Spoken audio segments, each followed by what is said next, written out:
Hello, my name is Melody. I'm based in London in the UK, and I've decided to post a YouTube video for the very first time ever because I want to document my healing from Central Sensitization Syndrome, which is really difficult to say quickly. I might say it wrong a few times. I'm proud of myself all the times I say it correctly. Basically, Central Sensitization Syndrome is an umbrella term for a variety of different kinds of disorders.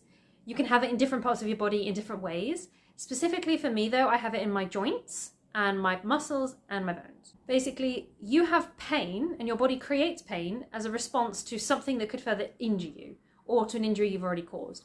If you put your hand on a hot stove, your body will create pain, so it's like, don't put your hand on that stove again, you idiot. Central Sensitization Syndrome, that dial is turned all the way up. So you experience pain with very limited stimulus. In my case, I experience pain constantly, even when I'm not using my muscles, even when there's no actual damage. So a bit of a backstory.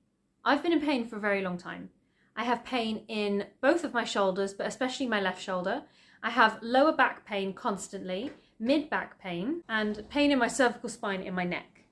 I've had it for years. I don't know when it started or why it started. I don't know what precipitated it, what traumatic event happened. I'm hoping to find out why. Maybe I'll get an answer, maybe I won't. But my plan is to try and heal from it, because it is something you can heal from. Because I've been in pain for so many years, I kind of just accepted that this would be my fate, that either I was never actually going to find a way out of the pain, or I was never going to be consistent enough at the gym, at Pilates, whatever I chose to do, at physiotherapy, whatever I chose to do in order to heal from the pain. So a full breakdown of basically what's wrong. I have pain in my left shoulder and limited range of movement. There's a lot of things I can't do with my arm. I have limited range of movement in my right shoulder as well, but it doesn't hurt as much.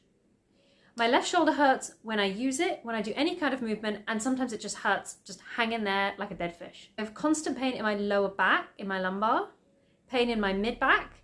Mid-back is where the wonkiness is.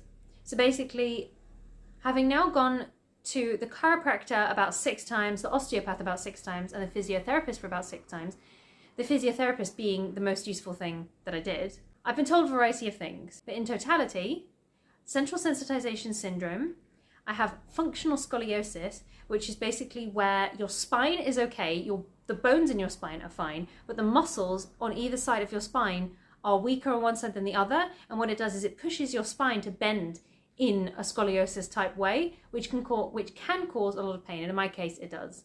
Scoliosis is in my mid-back, and it then leads to pain in L3 to L5 of my lumbar. I have weak hip flexors in both legs, limited range of movement there as well. I have strong right quads, weak left quads, weak right glutes. So what ends up happening is I can't use my right glutes. Sometimes I can't feel them when I'm doing exercises, I can't access them. So my right quads take over or my left glutes take over. And basically because my glutes are uneven and weak, my lower back does a lot of the work, which is why my back hurts a lot of the time. I have scoliosis in my cervical spine as well, which causes a lot of pain. I get tension headaches going up the sides of my face like this. I know what contributes to it is bad posture, but it's really difficult to try and heal from that and counteract it while you're still working a job that's quite sedentary. But yeah, basically I've spent many years going back and forth on different exercises and different treatments because I could never fully commit to one, whether it's from money, lack of time, the ADHD that I didn't know I had until this year. Basically, I just accepted that maybe I wasn't the kind of person who could ever heal and be pain-free. I hope to prove myself wrong. About this time last year, I started seeing a physio, which was really effective. I received a combination of exercises and massage. Massage is fantastic because in the process of all of this, I've also learned about something called muscle guarding, which is basically where when your joints and the connections in your body are really weak, your muscles seize up in order to protect your joints from getting further damaged. But what it means is that you are likely to experience a lot of pain in those joints. So I get that in my abdomen. One of the reasons I wake up in so much pain is because my back is weak and my abdomen muscles seize up during the night in order to protect my body from twisting too much. Typical side sleeper who twists their body in all manner of ways. Feels comfortable in the moment, but you wake up with terrible back pain and pain across your stomach, which can also lead to digestive issues. I've struggled with digestive issues for a long time. I don't think all of them are related to my back, but I think more than I previously thought are related to my back.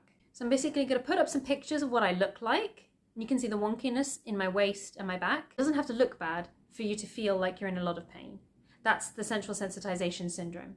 Sometimes I'll be playing with the cat with this hand, and then when she jumps at me, I jerk my body, and that movement causes intense shooting pain down my neck and across my shoulder. The majority of the shoulder pain that I have is also here, like right across my front shoulder, scapula, my rotator cuff. After starting to see the physio this time last year, one thing I was recommended was Pilates. I didn't think I could do mat Pilates because I knew it involved a lot of holding your body up, and I just didn't think I was strong enough for that. So I started doing reformer Pilates, which, yes, is definitely expensive, but I found a way around it. So I've been doing reformer Pilates consistently for about 5 months now, 5-6 months. I started with once weekly, sometimes missing a week, I'll admit, towards the end of the month. Then I amped it up to 2 times weekly, and now I'm averaging 3 to 2 times a week. I realised that after all these years of weight training in the gym, which I love to do, I had not increased any of my weights because my muscles were trying to do one thing, but my joints were saying no.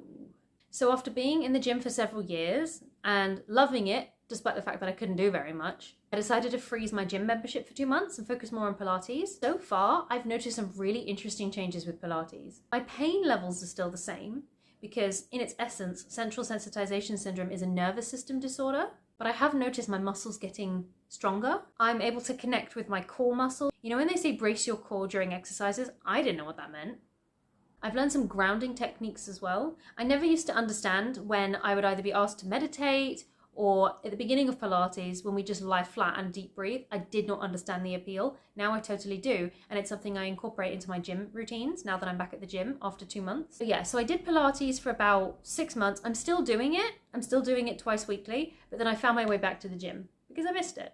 And I also felt like I was in a good position where I understood my body a bit more. I was a bit stronger. I've been going to the gym for about a week and a half, 2 weeks now, and I have gone more consistently in the last 2 weeks than I ever have.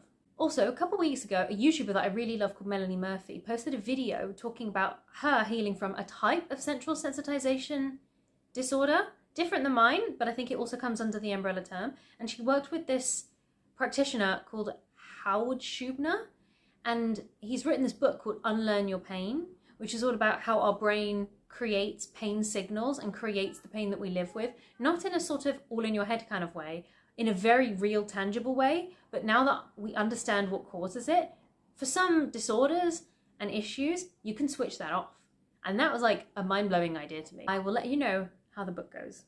So yeah, basically, I don't know how often I'm going to post these. I think maybe when I just feel like it. The hardest thing is doing your first video, as everyone says to me. I'm just going to post it, see what happens. Mostly I want to help keep myself accountable.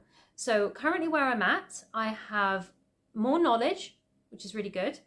I know what's wrong with me, mostly. I am doing Pilates twice a week. I am back at the gym. I'm going to the gym around 2 to 3 times a week. I split my workouts, glute days, glute/legs, arms. I do abs kind of sparingly because something to note as well. A couple months ago, while doing a Pilates class, I pushed myself a bit too much and I ended up causing a hiatal hernia. If anyone's had a hiatal hernia, don't recommend. Not very nice, horrible. And what it means is that I have to be really careful when doing Pilates not to cause a lot of pressure in your abdominal space because, again, a lot of pain. So I'm taking ab exercises slow. But yeah, so that's where I'm at, and we'll see when I feel like posting and what I feel like posting about. Bye.